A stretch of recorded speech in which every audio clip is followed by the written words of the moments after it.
잉글랜드 카디프에서도 뛰었고 국가대표팀 출신으로 훌륭한 미드필더였던 김보경 선수인데요. 김보경 선수는 이강인을 향해 훌륭한 선수들을 많이 봐왔는데 이강인 선수를 처음에 보고 퍼스트 터치가 다른 점에서 정말 크게 될 선수라고 생각했다고 발언하며 큰 관심을 받았습니다. 세계적인 선수들의 퍼스트 터치를 보는 것 같았다며 완전히 다른 클래스라고 극찬하며 화제가 되었었습니다. 큰 키로 킥앤러쉬의 대표주자이자 국가대표 출신의 김신욱 선수는 이강인 선수가 어릴 때 대표팀에 만났었는데 같이 벤치에 있던 시간이 많아 자주 어울리고 대화를 많이 했었다. 그 친구는 축구 재능은 말할 것도 없고 선배나 다른 선수들에게 먼저 다가가고 말을 걸고 애교 부리고 예의 바르게 하는 모습을 보며 얘는 정말 대성할 것 같다라는 생각이 들었다고 발언했었습니다.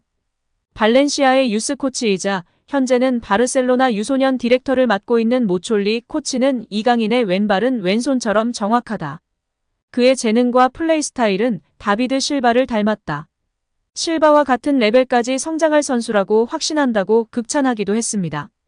발렌시아에서 함께 성장한 페란 토레스는 이적 직후 주장인 파레오를 중심으로 한 일부 베테랑들이 나와 이강인을 의도적으로 괴롭히고 따돌렸다고 폭로하며 주목을 받았습니다.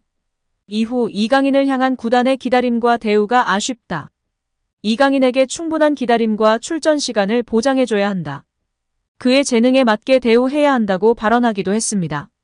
고 유상철 감독은 7살의 이강인을 처음 보고 지금까지 이강인과 같은 아이를 본 적이 없었다.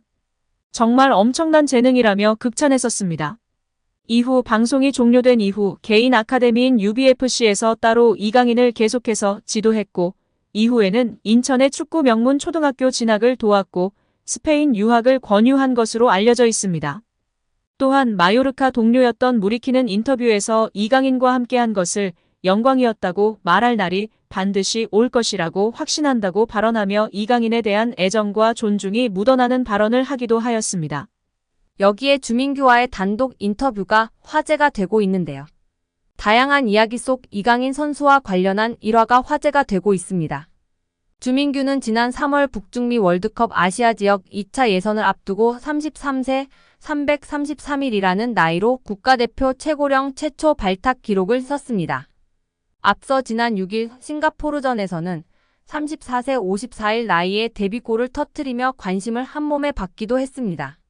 그는 주변서 2026 북중미 월드컵도 가야 하지 않느냐고 말한다.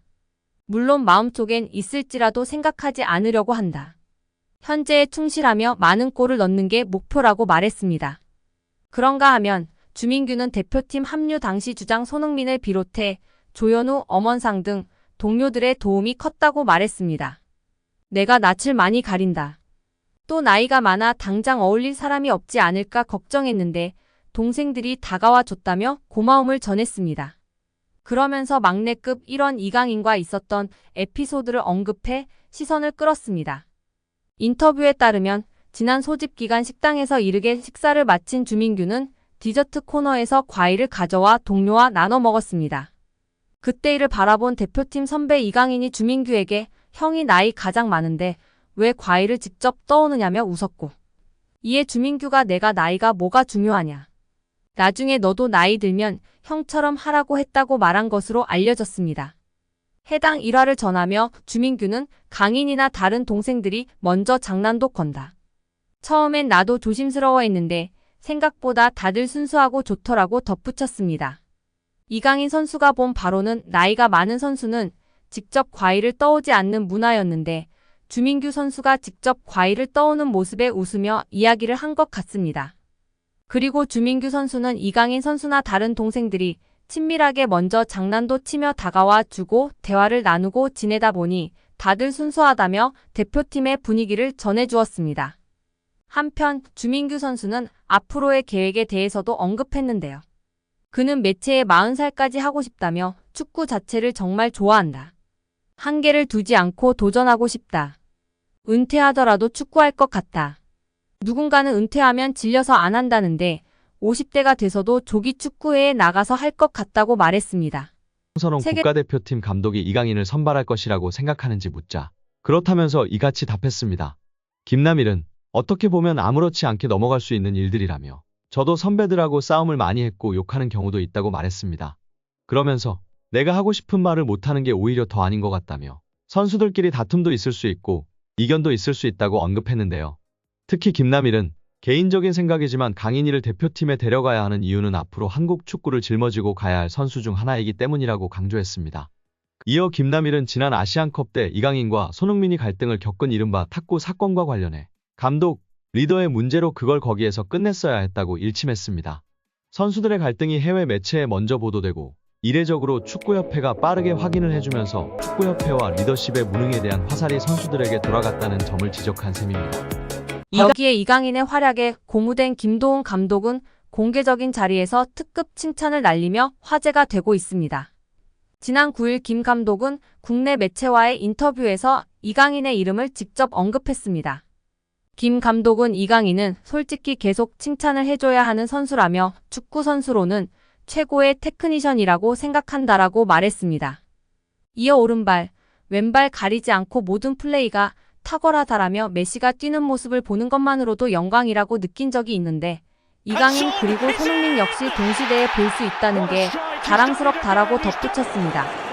그러면서 이강인이 마음적으로 힘든 부분이 많았기에 우리가 그를 보호하고 보듬어줘야 한다라고 강조하며 팬들의 공감과 지지를 받고 있습니다. 저명한 축구 통계 매체 옵타 스포츠에 따르면 미드필더로서 이강인과 가장 비슷한 선수는 프리미어리그 준우승팀 아스널의 주장 마르틴 웨데고르입니다. 70개 국가 및 30종목을 대상으로 하는 글로벌 통계회사 옵타 스포츠가 최근 365일 유럽 5대 리그 및 챔피언스 리그, 유로파리그 자료를 토대로 선정한 비교 대상을 발표하며 팬들의 관심을 받고 있습니다. 아스널은 2023년도 잉글랜드 프리미어리그 준우승을 차지했는데요. 잉글랜드, 이탈리아, 스페인, 독일, 프랑스는 유럽리그 랭킹 빅5입니다. 챔피언스리그는 유럽축구연맹 1등급, 유로파리그는 2등급 클럽 대항전입니다. 이강인은 개인 능력으로 상대쪽 경기장 파이널 서드에 진입한 횟수와 공간 침투로 PSG 동료 전진 패스를 받아낸 빈도 둘 다 유럽 메이저 대회 미드필더 상위 1%에 해당했습니다. 혼자서 위협적인 공격을 펼칠 수 있는 데다가 수비가 헐거운 지점에 대한 공간 지각과 상황 인식, 언제 파고 들어가는 것이 가장 효과적인지에 대한 타이밍 판단, 옆이나 뒤로 향하는 전개보다 리시브가 까다로운 전방으로 나가는 패스를 상대 저지를 뿌리치고 내 볼로 만드는 기술이 월드 클래스라는 얘기입니다. 따라서 이강인이 페널티 박스에서 단독으로 들어간 횟수가 최근 365일 유럽 5대 리그 및 챔피언스 리그 유로파리그 미드필더 상위 2%라는 어마어마한 결과가 나왔습니다. 파이널 서드 태클 합계 또한 상위 2% 안에 든다는 데이터는 상대 진영부터 적극적으로 수비하려는 마음가짐 부족이 이강인 단점이라는 지적은 이제 현실과 맞지 않다는 것을 알게 해줍니다.